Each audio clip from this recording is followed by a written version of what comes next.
नमस्कार, एक बार फिर से आप सभी का स्वागत है विद्याग्राम पर। मेरा नाम है शुभम। जैसा कि हम सभी जान पा रहे हैं कि भारत के अंदर एक बहुत बड़ा प्रोटेस्ट हुआ जिसे हम लोग जेनजी प्रोटेस्ट का नाम दे सकते हैं। जिस प्रकार हमारे पड़ोसी देशों के अंदर हुआ था जब तख्ता पलटा था, जैसे कि बांग्लादेश और नेपाल, हम बहुत अच्छे से जानते हैं। अब हमारे भारत के अंदर ऐसा क्यों हुआ? नीट का पेपर लीक हुआ, कई बच्चों ने सुसाइड करा, इसकी जवाबदेही सरकार द्वारा नहीं दी गई और उसके बाद एक बहुत बड़ा आंदोलन भारत के अंदर बन जाता है। शुरू तो ये नींव तो इसकी दिल्ली से हुई, भारतीय राजधानी से हुई, परंतु ये धीरे धीरे करके भारत में स्प्रेड होता गया। जैसे कि गोवा, बिहार का आपने प्रोटेस्ट देखा, उसके बाद वेस्ट बंगाल, तो धीरे धीरे करके ये व्यापक रूप ले रहा था, जिसमें एक बहुत बड़ी डिमांड भारतीय युवा द्वारा करी जा रही थी कि धर्मेंद्र प्रधान जो हमारे शिक्षा मंत्री हैं उनको इस्तीफा देना होगा, क्योंकि वो एजुकेशन मिनिस्ट्री पर रहकर, इतने बड़े पद पर रहकर हमारे सवालों का जवाब नहीं दे रहे हैं। तो फाइनली आज यहाँ पर धर्मेंद्र प्रधान ने इस्तीफा दे दिया। तो उन्होंने क्या करा? उन्होंने ट्वीट करा, है ना, और ट्वीट करने के बाद, कहने का मतलब एक्स प्लेटफॉर्म पे पोस्ट करा अपना रेजिग्नेशन लेटर और उसके बाद पद त्याग दिया। पद त्यागने के बाद अप्रूव करना ज्यादा जरूरी है। तो यहाँ पर हमारे देश के प्रधानमंत्री नरेंद्र मोदी की सलाह पर राष्ट्रपति द्वारा इस जो रेजिग्नेशन है उसको एक्सेप्ट किया गया और उसके बाद अब हमारे पास नए एजुकेशन मिनिस्टर चुन लिए गए हैं। इनका नाम है प्रहलाद जोशी। वहीं अगर मैं बात करूं क्या इन्हें परमानेंट तौर पर ये चार्ज दिया गया है, तो बिल्कुल भी नहीं, इन्हें एडिशनल तौर पर ये चार्ज दिया गया है। और अगर मैं हिंदी में आपको समझाऊं तो अतिरिक्त प्रभार दिया गया है। कहने का मतलब इसके बाद एक नया उम्मीदवार आ सकता है जो कि हमारे एजुकेशन मिनिस्ट्री को संभाले। वर्तमान में बहुत बड़ा पोस्ट है जो खाली है, उसको रिक्त हम नहीं छोड़ सकते, उसको खाली हम नहीं छोड़ सकते, इसीलिए आप लोगों के प्रहलाद जोशी को यहाँ पर चुन लिया गया है। एक बार ये पढ़ते हैं जो कि हमारा न्यू आर्टिकल आया है अभी अभी। प्रहलाद जोशी को मिला शिक्षा मंत्रालय का अतिरिक्त प्रभार। धर्मेंद्र प्रधान इस्तीफा, यानी कि धर्मेंद्र प्रधान का इस्तीफा राष्ट्रपति ने किया मंजूर करने के बाद ही नेक्स्ट अपॉइंटमेंट जो है वो इनको मिल जाती है। अच्छा, जो ये इस्तीफा दिया गया है ये किस प्रकार से हमारे भारतीय संविधान को लेकर अप्रूव किया गया तत्काल प्रभाव से?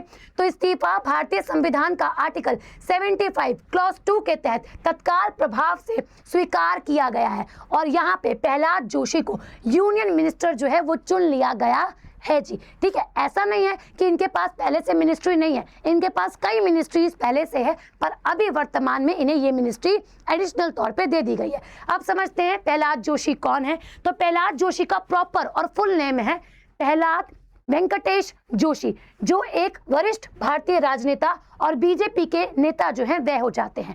उसके बाद इनका जन्म 27 नवंबर 1962 के समय पर हुआ था, तो जो कि लंबे समय से किसके अंदर, हमारे भारतीय पॉलिटिक्स के अंदर या फिर भारतीय राजनीति में सक्रिय हैं, यानी कि एक्टिव हैं। वर्तमान में वे केंद्र सरकार में कई महत्वपूर्ण मंत्रालयों को और कई महत्वपूर्ण मंत्रालयों की जिम्मेदारी जो है वो संभाल रहे हैं, यानी कि currently he is the cabinet minister of other post और अदर मिनिस्ट्रीज। अच्छा, अब धर्मेंद्र प्रधान के इस्तीफे के बाद उन्हें शिक्षा मंत्रालय का एक तरीके से अतिरिक्त प्रभार भी सौंपा गया है, यानी अब वे मौजूदा मंत्रालयों के साथ साथ हमारे एजुकेशन मिनिस्ट्री पर भी कामकाज करने वाले हैं। ओके, अब बात क्या है कि एक मेजर रिशफल हुआ है। सबसे पहले इस रिशफल को मैं यहाँ आपको बता दूं कि 23 जुलाई यानी कि रात के समय पर हमारे बहुत सारी मिनिस्ट्रीज के अंदर, करीबन 13 मिनिस्ट्रीज के अंदर सचिव भी रीशफल हुए हैं। हमारे नए जो कि एजुकेशन मिनिस्ट्री के अंदर सचिव है यानी कि सेक्रेटरी हैं, वो भी चुने गए हैं। आज सुबह मैंने आपको इस सवाल के बारे में भी समझाया था, यानी कि सरकार ने पहले ही दिमाग लगा लिया, सोच लिया कि फाइनली इनका इस्तीफा देना है और यहाँ पर सचिव भी नए चुन लिए गए थे। अच्छा, सचिव पहले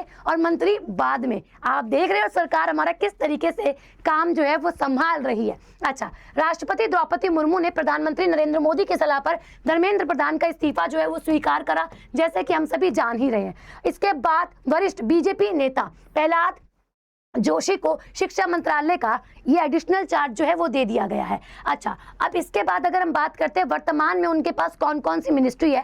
consumer affair, food and public distribution ministry भी ये संभाल रहे हैं। इसके अलावा इनके पास new and renewable energy ministry भी जो है वह भी आ जाती है जी। ठीक है, तो 2 मिनिस्ट्री ये हो गई। अब एक साथ पढ़ लेते हैं। देखिए, निम्नलिखित महत्वपूर्ण मंत्रालयों की जिम्मेदारी जो इनके पास में, consumer affair, food and public distribution, उपभोक्ता मामले, खाद्य एवं और सार्वजनिक वितरण मंत्रालय। वही हम बात करें ministry of new and renewable energy, नवीन और नवीनीकरणीय ऊर्जा मंत्रालय, और मिनिस्ट्री ऑफ एजुकेशन यानी कि शिक्षा मंत्रालय का भी यहाँ पर इनको अतिरिक्त प्रभार, एडिशनल चार्ज दे दिया गया है। अच्छा, इसी के साथ मैं आपको बता दूं, क्योंकि हम पढ़ाई की ही बात करें, तो आप हमारे स्टैटिक जीके और करंट अफेयर के साथ साथ, जैसे कि करंट अफेयर में सुबह डेली आप लोगों को पढ़ाती हूँ सुबह 7 बजे, इसके साथ मैं आप लोगों को एप्लीकेशन पर कंप्यूटर भी पढ़ा रही हूँ और स्टैटिक जीके भी पढ़ा रही हूँ। आप सभी इस बैच में एनरोल कर सकते हैं। ये मात्र 99 रुपीज़ का बैच है। बेसिक टू एडवांस हम लोग चलते हैं। टॉपिक कंप्लीट होने के बाद हम PYQs को लगाते हैं और मोस्ट एक्सपेक्टेड क्वेश्चंस को लगाते हैं। इसी के साथ मैं आप सभी को बोर्ड फाइल भी दे देती हूँ, और आप सभी के लिए प्राइवेट जो डाउट ग्रुप है टेलीग्राम पर वो भी बना दिया। जिस भी बच्चे ने इस बैच में एनरोल कर रखा है वो ऑटोमेटिक इस बैच में यानी कि इस ग्रुप में जुड़ जाएगा, जिससे टीचर के साथ वो 1 to 1 अपने डाउट्स को शेयर कर सकता है और सॉल्व करवा सकता है। किसी भी चीज़ की परेशानी आती है आप इस गिवन नंबर पर कॉल कर सकते हैं। वहीं अगर हम बात करें आगे आप सभी से, तो आगे यहाँ पर जैसे मैंने आपसे पूछा कि भाई हाल ही में उच्च शिक्षा है ना विभाग के सचिव के रूप में किसे नियुक्त किया गया, क्योंकि सेक्रेटरी पहले चुन लिए गए थे। ये सवाल आप सभी कमेंट सेक्शन में बताइएगा।